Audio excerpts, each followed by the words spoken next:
wanawapa chakula watu hawa. Kuna kitu Yesu alikuwa anawafundisha watu hawa, namna ya ile nguvu ya Mungu inapokuwa ndani ya mtu haishii tu ndani, lazima ilete matokeo na kwa nje. Bwana Yesu asifiwe. Na ndio maana hata udhaifu wa mwili, kama roho yako ina uwezo wa kimungu, hata madhaifu ya kimwili yatakuwa hayana nafasi kwenye mwili wako. Wewe kesho kichwa, kesho kutwa mkono, kesho wiki ijayo mguu, wiki ijayo kifua, kichwa. Yaani wewe ushuhuda wako, na mshukuru Mungu jamani, nilipambana sana. Yaani nilishikwa sana na mafua. Alafu sasa tunashuhudia mafua eti. Mafua yanipamba sana, lakini mshukuru Mungu nimekaa sawa sawa. Nimepambana, naona Bwana amenishindania mafua. Unakuja kumshuhudia ushuhuda wa mafua. Mungu.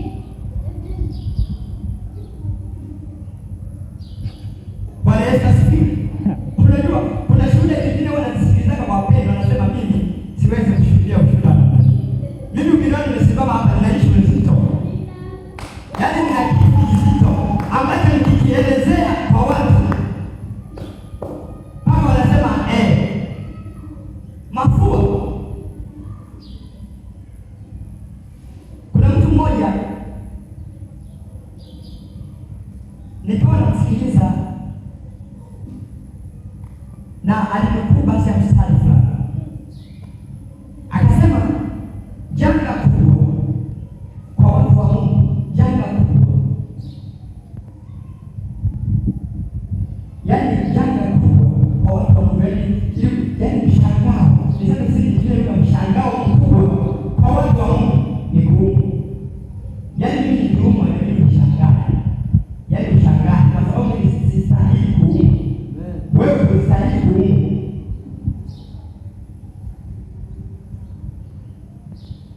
Wewe unanielewa? Yaani mtu wa mwili wewe unanielewa. Wakati mwingine anaweza kusema bwana, huyu anakufuru.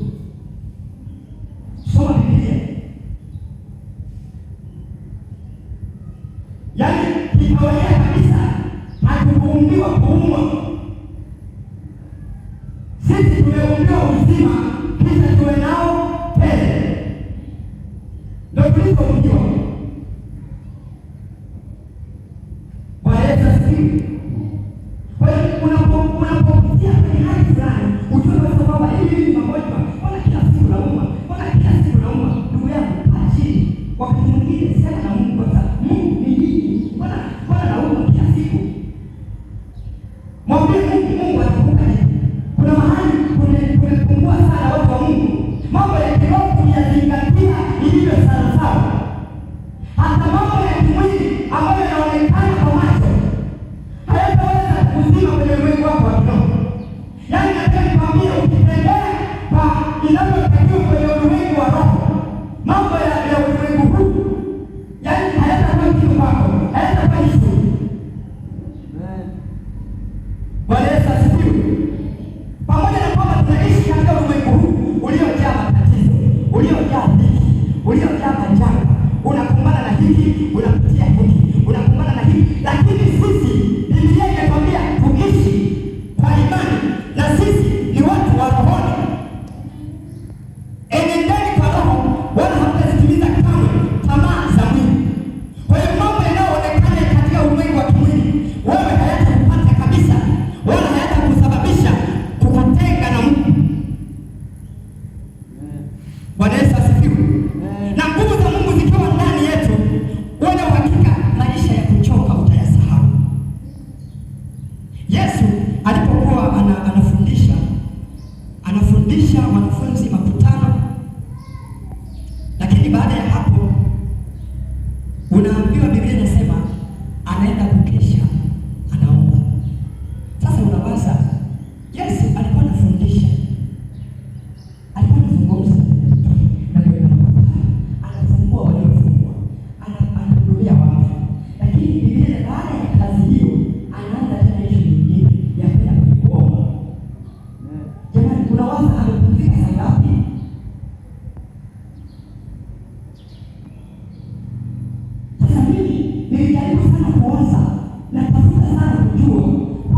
Yesu alivyofanya kazi, anafanya kazi. Sijasema ni mtu asilimia pamoja mimi Mungu wake sina shida nao. Mimi natii ule utu wa binadamu wake. Asilimia pamoja Sasa na mimi ni binadamu asilimia pamoja. Sasa Yesu anafundisha kufa nzima. Lakini baada ya kufundisha kufa nzima, anaingia tena faragha na Mungu. Anaingia tena kuomba. Yaani anakesha naomba. Sasa ndio anasema Yesu alikuwa anamtafuta kupumzika. Je, nyakati zile ambazo Yesu alikuwa anaishi ni tofauti na nyakati zetu? Bwana Yesu asifiwe. Nikajaribu kuangalia mitume kwenye Biblia waliotangulia kwamba nao walikuwa wanafanya kazi katika kumtumikia Mungu, lakini unakuta baada ya hapo unakuta kuna vitu ambavyo tena walikuwa wakifanya vya Mungu. Je, walikuwa wanapata muda upi wa kupumzika? Lakini unakuja kuangalia jibu lililopata kwamba wenzetu walienda mbali sana na Mungu, walimpa nafasi sana Mungu kwenye mioyo yao. Kwa sababu hiyo sasa, walipompa Mungu nafasi kwenye mioyo yao, Mungu alijidhihirisha kwa madhihirisho makubwa katika utu wao wa ndani ambao ulisababisha hata maisha yao ya nje. Unajua, nguvu ya Mungu ikikamata, mwili hauna nguvu. Mtu wa Mungu, mwili hauna nguvu. Yaani nguvu ya Mungu ikishika, mwili hauna nguvu. Na ndio maana nguvu ya Mungu ikitawala hapa, nguvu ya Mungu ikitilia kwenye unakuta wewe mwenyewe unashangaa kwa chini. Yaani mwili hauwezi kustahimili. Nguvu ya Mungu inakutikisa chini. Bwana Yesu asifiwe. Hakuna kitu kinachoweza kushinda nguvu za Mungu. Hakika. Ukiwa na nguvu za Mungu ndani yako, aisee, utafurahia Mungu. Maisha yako utayafurahia Mungu. Bwana Yesu asifiwe.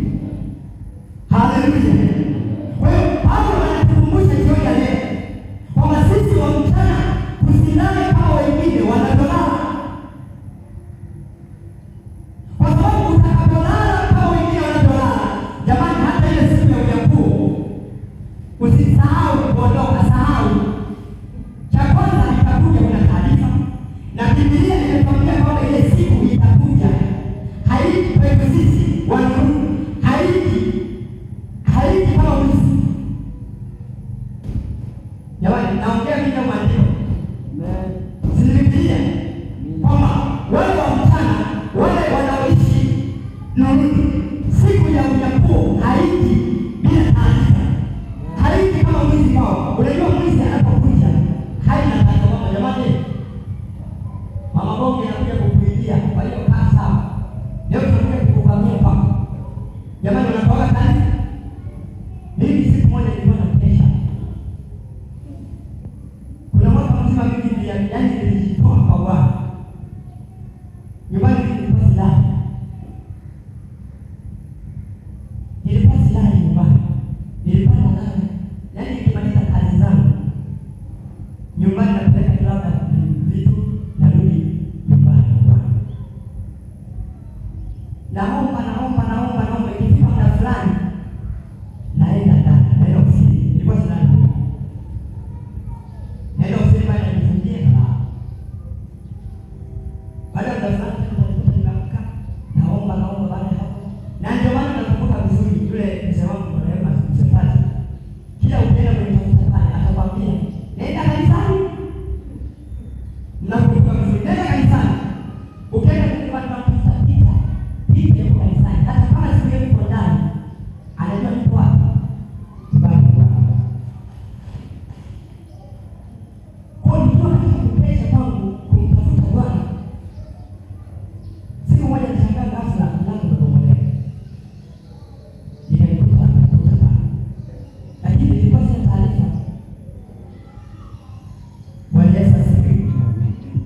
aliwe. Sasa taarifa sikuwa nayo kama wezi wanakuja. Unajua kuna mambo mengine Mungu anaweza akayaruhusu yatokee, sio kwamba alikuwa na uwezo wa kujulisha. Anaweza kuyaruhusu yatokee, anataka kufundisha kitu. Jamani, unaelewa? Anataka kufundisha kitu. Ningepaswa jambo la kufundisha kitu, mimi nisingekuwepo wale mabwana wameinua, kwa sababu walikuwa na kisi. Kwa sababu tunasikia kisi unaweka kisi, wewe unaleta kisi na usikie nimebadilishwa kabisa, sielewi cha kufanya. Na waliposema niliposikia kwamba hili kisi kiwa, nikasema mikononi mwako naiweka, kwa sababu sielewi chochote. Yani ndani yangu nikasema jamani, leo ndio nimeondoka leo tena kwa kifo cha kisi. Wewe usifikiri mchezo, yani kama hajakukuta nilikuwa na wakati mgumu siku hii, nilikuwa na wakati mgumu kuliko unavyofikiria, kwa sababu hapo palikuwa giza, tulikuwa hatujaweka taa, giza kabisa. Alafu wameingia, nilikuwa nakuja na shuka mwenzako, namtafuta bwana na shuka, alafu sio kelele, nimeweka kwenye lango.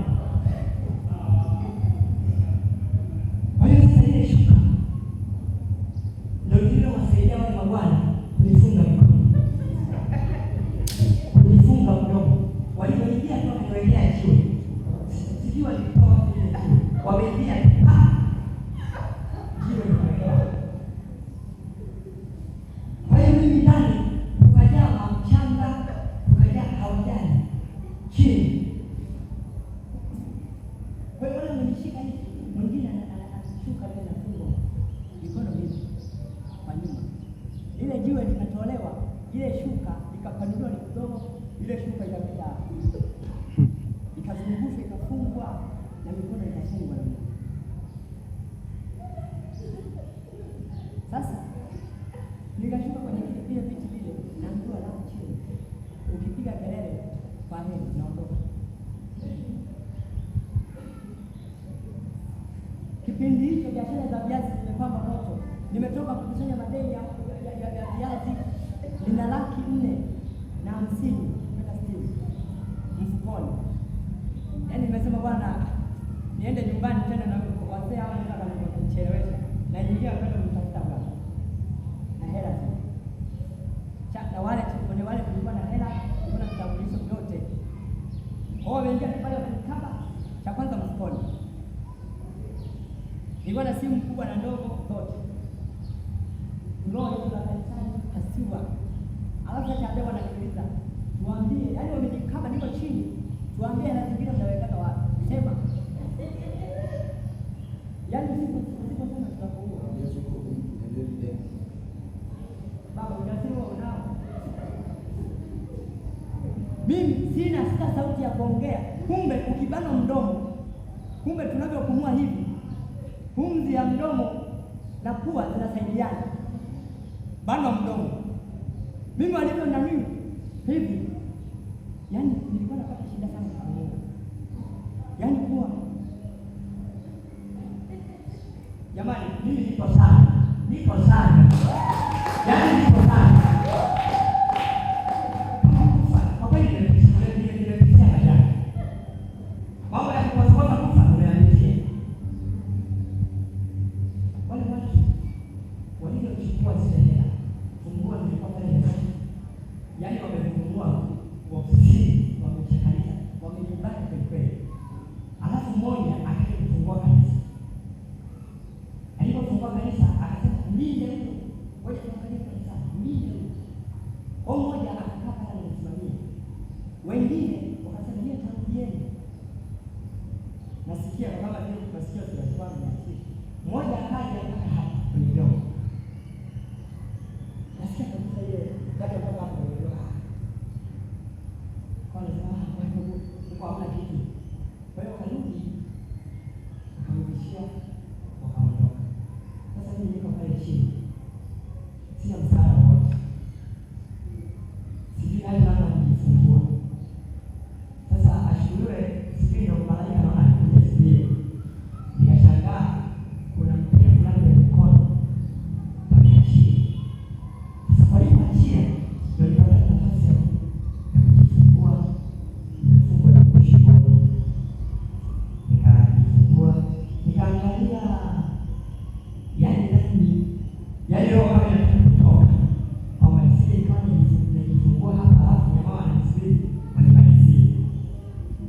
nilipoondoka kwa Mungu, nilitulia pale chini kama nusu saa.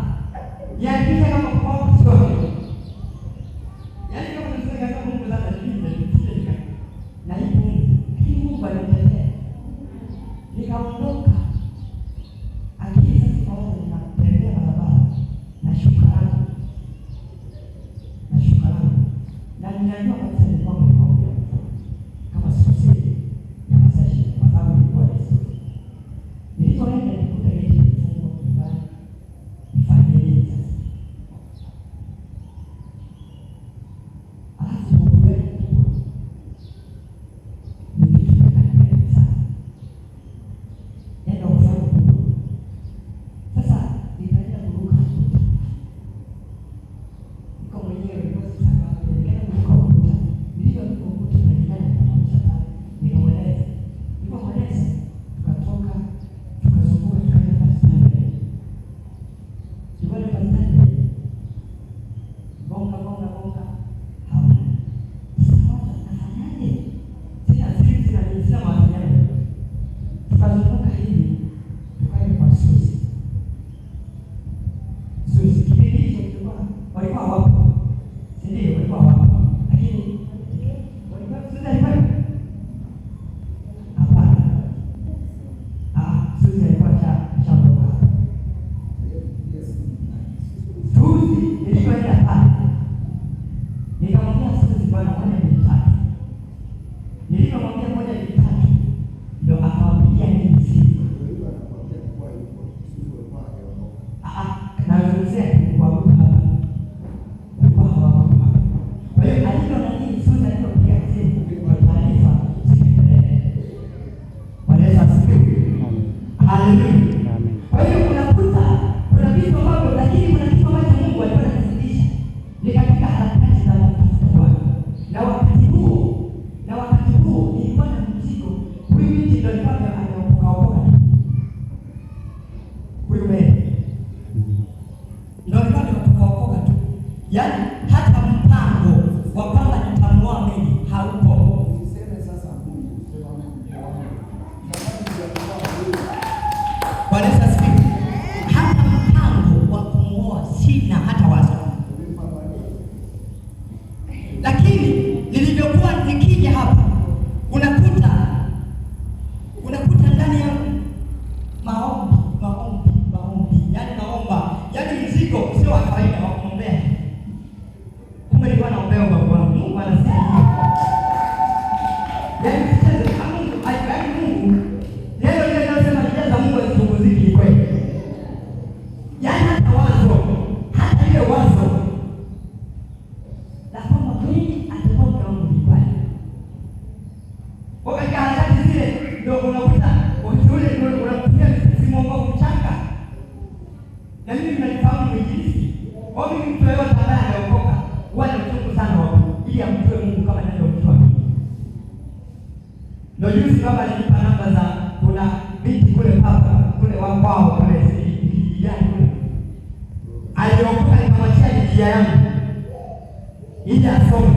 Kwa lengo langu ni kwamba ajifunze asimame kama nilivyosimama mimi. Kwa hiyo maana mtu yeyote ambaye anaokoka hata huyu lengo langu ni kwamba asimame kama nilivyosimama mimi na kulingana na familia niliyotoka. Kumbe ya Mungu ni mengi. Na ndio maana mimi siogopi chochote. Vita nitaipigana na nitaimaliza. Kwa hiyo uwepo wa Mungu kwenye maisha yangu ni wa muhimu sana kuliko nyumba, kuliko gari, kuliko fedha, kuliko chochote. Na ndio maana mimi napata wakati mgumu. Mwaka ulipoanza mimi na mke wangu kuna kitu ambacho